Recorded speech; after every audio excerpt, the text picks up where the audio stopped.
Everyone in the office thought he was just the quiet janitor who left early to pick up his kid. No one knew he was a single father barely holding life together. But that night, when he found his drunk boss crying in the rain outside a bar, he didn't walk away. What he did next changed both their lives forever, and the next morning, when she walked into work, she didn't pretend to forget. It was almost midnight when Adam closed the janitor's closet at Lawson Enterprises for the last time that day. The hum of vacuum cleaners had faded, the office lights were dimmed, and the city's cold wind pressed against the tall glass windows.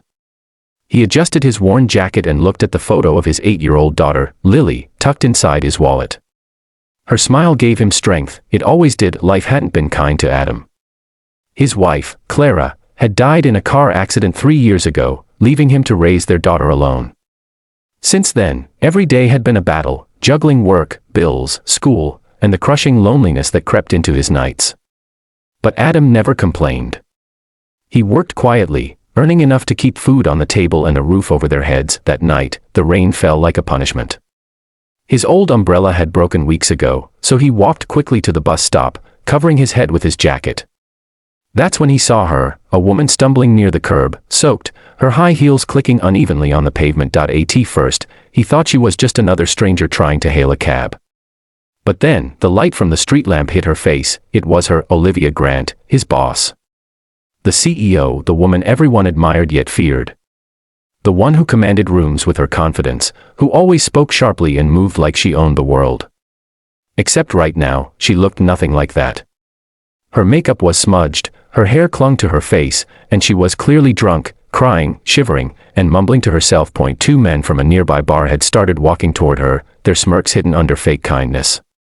Adam's instincts kicked in immediately. "Hey. You okay, miss?" he called out, running over. Olivia turned, her eyes unfocused. I'm fine, leave me alone." The men exchanged looks. "We were just helping her, buddy. You can go." Adam stepped in front of them, his voice calm but firm. "She's my boss. I'll take her home." They scoffed, but one look at Adam's determined eyes made them back off. When they left, he gently put his jacket around Olivia's shoulders. "Come on. Let's get you out of the rain." She didn't argue. She was too tired, too broken in that moment to fight. Adam called a cab and helped her inside.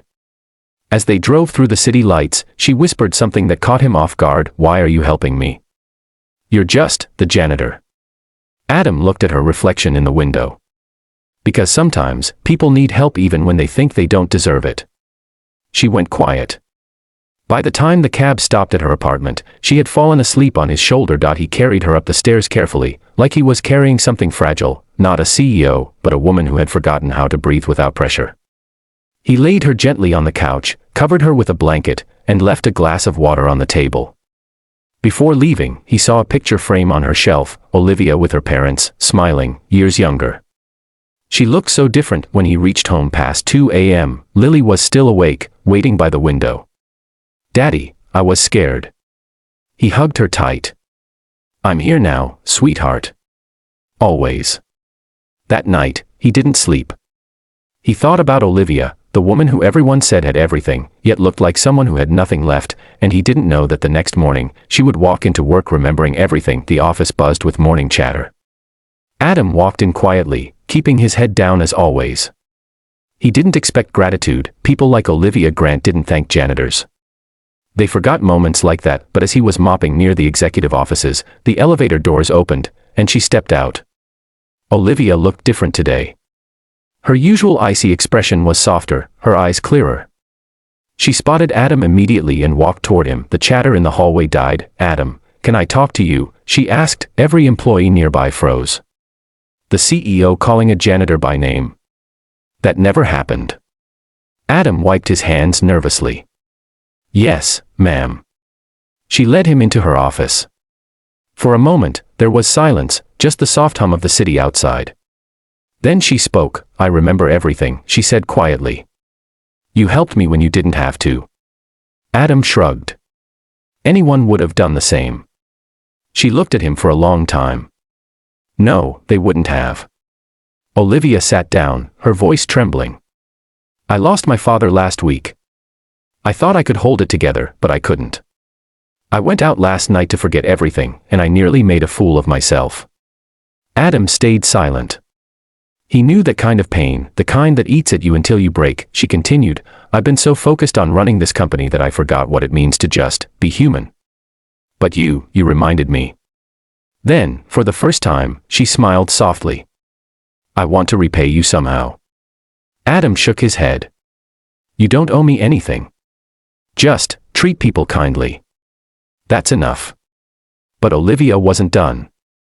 She had looked into his file that morning, his low salary, his daughter's school records, the unpaid medical bills from when Lily had been sick months ago. She felt something shift inside her. That afternoon, she made a call. 2 days later, Adam was called into HR. They handed him a letter, promotion to maintenance supervisor, full-time benefits, health insurance, and a pay raise. He was stunned. He rushed to Olivia's office. Ma'am, I can't accept this, she interrupted. You earned it, Adam.